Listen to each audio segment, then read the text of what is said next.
जय भारत, जय भारतीय संस्कृति। आज हमारे सत्संग प्रेमियों एक महत्वपूर्ण कथा कहने जा रहा हूँ, जिस कथा का शीर्षक है त्रिपुरासुर पर महादेव की विजय। त्रिपुरासुर तीन भाई थे। त्रिपुरासुर तीन भाई थे और तीनों भाई में बहुत बड़ी सामंजस्य थी और तीनों भाई अलग अलग तीनों देवता का पूजा करते थे। जैसे ब्रह्मा, विष्णु, महेश, तीनों का पूजा तीनों भाई करते थे और तीनों भाई ने त्रिदेव को प्रसन्न कर लिया और त्रिदेव को प्रसन्न करके एक ऐसा पुर का निर्माण करवाया जो ना ही तो अस्त्र से और शस्त्र से वो पुर खत्म हो सकता था। यानी देवता महादेव जी से त्रिपुरा ने ऐसा वर ले लिया था कि उसको कोई अस्त्र शस्त्र से नष्ट नहीं किया जा सकता था। और त्रिपुरासुर अपने त्रिपुर के लिए त्रिदेव से मांग लिया था कि हमारा त्रिपुर जो है धर्म के आधार पर चले। जिस प्रकार से देवलोक में अनेकों प्रकार की धर्म कथाएं होती हैं, उसी प्रकार से हमारे त्रिपुर में धर्म पर मेरा त्रिपुर चले और त्रिपुर में उसी प्रकार से प्रत्येक प्राणी, प्रत्येक मनुष्य, प्रत्येक जीव धर्म के आधार पर त्रिपुर चलते थे। यानी देवता से भी ज्यादा धर्म का पालन त्रिपुर में हुआ करता था, जिस कारण से त्रिपुर सभी देवताओं से और सभी यक्ष गंधर्वों से शक्तिशाली पुर हो गया था। और त्रिपुरासुर ने इतना अभिमानी हो गया कि पूरा सृष्टि में हाहाकार मचा दिया और हर लोक को अपना आघोष में लेना चाहता था। इसी प्रकार से उन्होंने स्वर्ग को भी जीत लिया, ब्रह्मलोक को भी अपने बस में कर लिया। तब उन्होंने सोचा क्यों ना महादेव लोक को अपने बस में कर लिया जाए, महादेव को भी अपने बस में कर लिया जाए। और तब महादेव के हिमालय पर आक्रमण करने को सोचा। तब सभी देवताओं ने एकांतरित हो गया और सभी विचार किया कि हे प्रभु, अब उस पर किस प्रकार से विजय प्राप्त की जा सकती है। त्रिपुर तो एक हम लोग के लिए बहुत बड़ा संकट बन के खड़ा है। त्रिपुरा पर किस प्रकार से विजय प्राप्त की जा सकती है। तो महादेव जी ने बताया कि विचार करो। उसी पर नारद जी ने बोले कि त्रिपुर जो है धर्म के आधार पर चल रहा है, क्यों ना त्रिपुर में धर्म को नष्ट कर दिया जाए।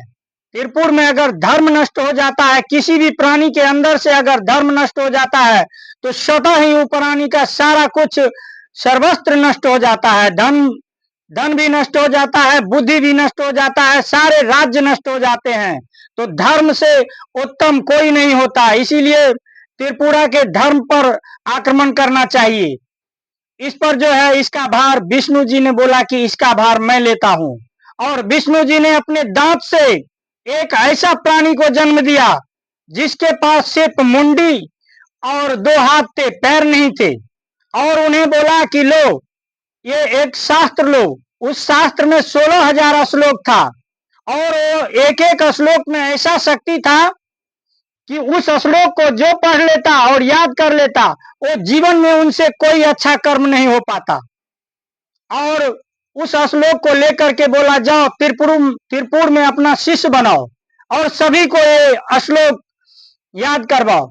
ये श्लोक जो पढ़ लेंगे वो जो है जिंदगी में कभी भी अच्छा कर्म या अच्छा व्यवहार या अच्छा युक्ति नहीं कर सकता है। इसी प्रकार से वो बिना मुंड के मैले कुचैले व्यक्ति त्रिपुर को चला गया। त्रिपुर में ऐसा देव तत्व था कि कोई भी व्यक्ति इनका जो है शिष्य बनने को स्वीकार ही नहीं करते थे। तब इन्होंने प्रलोभन देना शुरू कर दिया कि तुम मेरा शिष्य बनो, तुम मेरा शिष्य बनोगे तो सृष्टि में सबसे धनवान हो जाओगे, सबसे ज्यादा शक्तिशाली हो जाओगे, इसलिए मेरा शिष्य बनो, तुम त्रिपुर में सबसे अधिक धनवान हो जाओगे। इस प्रलोभन में बहुत सारे अभी भी देखते हैं समाज में बहुत सारे लालची प्राणी या व्यक्ति हैं जो धन के आघोष में आकर के गलत रास्ते ही चुन लेते हैं और अपने आप को उसी में मग्न हो जाते हैं और उसी में अपने आप को श्रेष्ठ कहलाते हैं। इसी प्रकार से त्रिपुर में एक से एक शिष्य बनने लगा। और त्रिपुर का जो छोटा भाई था, त्रिपुरासुर का जो छोटा भाई था, उन्हें धन में उनको जो है अपने बड़े भाइयों से सम्मान नहीं मिल रहा था, तो वो इसी के फिराक में थे, यही खोज में थे कि मैं कैसे राजा बनूं। और इधर से तो ये बिना मुंड के मैले कुचेले व्यक्ति 16,000 श्लोक लेकर के तिरपुर में पहुंच गया। और तिरपुर में पहुंचने के बाद उन्होंने सबसे पहले उनके छोटे भाई को अपना शिष्य बनाया और शिष्य बना करके बोला कि तुम एक अखंड यज्ञ करो। उस यज्ञ में जो है अनेकों प्रकार की आहुतियां देना है, जैसे रक्त, मनुष्यों की बलि, ऐसे दो, ताकि इसका जो है धुआं पूरे तिरपुर में फैलेगा तो मनुष्य का विचार जो है दुर्गंध हो जाएगा, दुर्विचार हो जाएगा और ये जो है सभी गलत आचरण करने लगेंगे। इसी प्रकार से उन्होंने यज्ञ किया। तो बहुत सारे त्रिपुरासुर के छोटे भाई से पूछे कि हे महाराज, आप ऐसा यज्ञ क्यों कर रहे हैं और ये कौन है गुरु आपका? तो उन्होंने बताया कि तुम भी इस यज्ञ को करो और इसको गुरु बना लो। ये गुरु जब बनेंगे तो तुम तिरपुर में सबसे अधिक धनवान हो जाओगे। इसी प्रकार से सभी ने उनको गुरु बना लिया और तिरपुर का जो है त्रिपुरासुर तीनों भाई उनका शिष्य बन गए धीरे धीरे, और उनका धर्म नष्ट हो गया। धर्म नष्ट होने के कारण त्रिपुरा का गलत आचरण हो गया, गलत विचार हो गया, गलत बैठन उठन हो गया, गलत संस्कार हो गया, गलत बोलचाल हो गया और शास्त्र वेद का त्रिपुर में कोई महत्व नहीं रहा, जिसके कारण सबका विचार अन्न फन्न हो गया और त्रिपुर में शक्ति लय हो गया।